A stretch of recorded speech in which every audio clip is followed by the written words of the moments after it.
Shalom to the Jerusalem Great Synagogue community. I am Rabbi Yisrael Goldberg of Chabad of Rechavia in Jerusalem, and it is a true honor to deliver this Dvar Torah. Here in Jerusalem, we feel a special closeness to the Kotel and to the place of the Beit HaMikdash.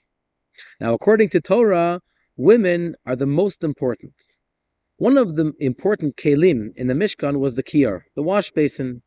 Before the Kohanim would begin their avoda in the Mishkan, they had to wash their hands and feet in preparation. The first time the kiyar is mentioned was in last week's Parsha Kitisa.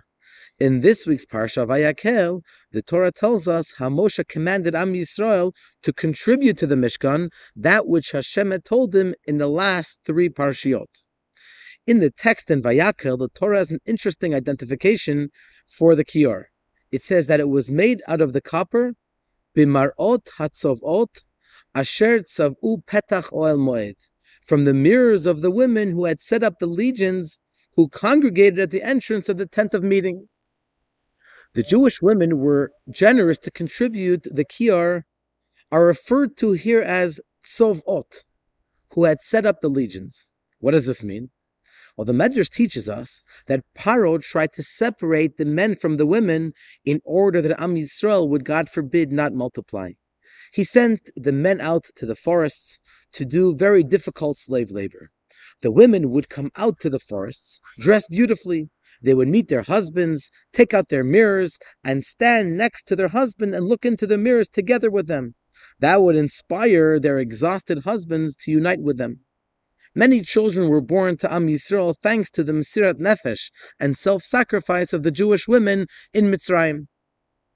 Moshe did not want to use these mirrors for the kiyar because it seemed to be used for the Yetzer Hara. But Hashem told him, you should use these mirrors for the kiyar because they are beloved to me more than any of the other contributions.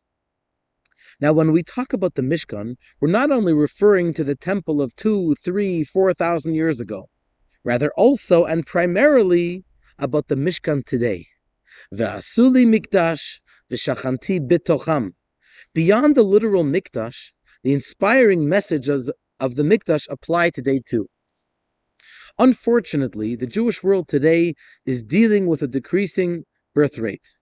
The continuation and growth of Am Yisrael may, God forbid, be at risk. Every Jewish additional child which is born is a world and ultimately adds to the tzava, tzivot Hashem, the army of Hashem. According to the Torah, the Jewish woman plays a huge role in the family life on several levels. In addition to the many beautiful qualities that women contribute to the world in 2022, this one stands out. Hashem teaches us to value the tremendous dedication that the women had to bring more children into the world and to grow the Jewish family. Therefore, it is specifically through their mirrors that were used for this purpose was the best way for the Kohanim to prepare for their avodah in the Beit HaMikdash. Even before the daily avodah begins, the Kohanim ought to rinse themselves and pass by the kiyar. From here we also learn about the importance of being fruitful and to multiply and growing Am Yisrael. Just like during the exile of Mitzrayim, it says, Uvenei Yisrael paru vayishretzu vayirbu vaya'atzmu b'me'od me'od. So too now, bringing more neshamot into the world hastens the coming of Mashiach. Shalom, and thank you very much.